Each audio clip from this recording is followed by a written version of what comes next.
Hello everyone welcome back to Somraj teaching hub. तो पिला माने आज वीडियो आम कौन करवा ना दशम श्रेणी पढ़ुवा पिला बोर्ड तरफ नुआ सिलेबस आसी ए वर्ष को एग्जाम पड़ो कौन को चैप्टर पड़ो। तो चलते वीडियो को स्टार्ट करवा ता पूर्व कही रखे जो मैंने पर्यटन आम चैनल को सब्सक्राइब करना सब्सक्राइब कर ऑल क्लिक कर दिंतु। तो देख आमर संस्कृत पढ़ा संस्कृत अच्छी बही आ संस्कृत व्याकरण प्रकाश अच्छी।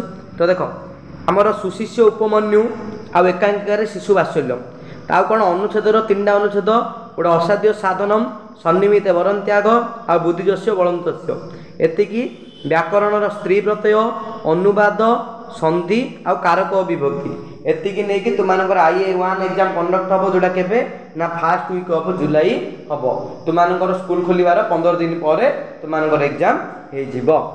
देन IA2 रे देखो तुमानकर कौन कौन अच्छी सिंह शृगाल शिशु कथा अच्छी सीताया वनम गमनम अच्छी आ अनुच्छेद देख 3 नंबर अनुच्छेद अच्छी जशोदयन जीवची 4 नंबर अनुच्छेद हीराकुद बंधनम है आ व्याकरण समास समासर अव्ययभाव दुगु द्वंद्व तत्पुरुष 4टिया पड़ो संधि पड़ो तुमानकर गद्य और पद्य सबुजारू कारक विभक्ति तुमानकर पड़ो।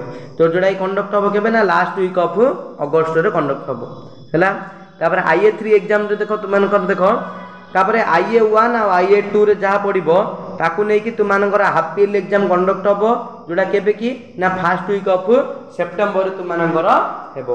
तापर देख कौन ना आमर देख IA3 रे पड़ो युधिष्ठिर यक्ष संवाद भौतिक पर्यावरणम स्वामी विवेकानंद अनुच्छेद कौन परबुद्धि भयंकारी सर्वसहा आउ किम फलमस्ति दानस्य व्याकरण समास कौन कौन ना बहुब्री पड़ो आ सामाजिकरण व्याधिकरण सार्थ आ कर्मधारय पड़ो बहुब्री आ कर्मधारय है उपमित कर्मधारय उपधारय रूपक व्यतीत सब जहाँ पड़ो है आ अनुवाद पड़ो तुमानकर संधि पड़ो आ कारक विभक्ति हेले पड़ो IA3 एग्जाम।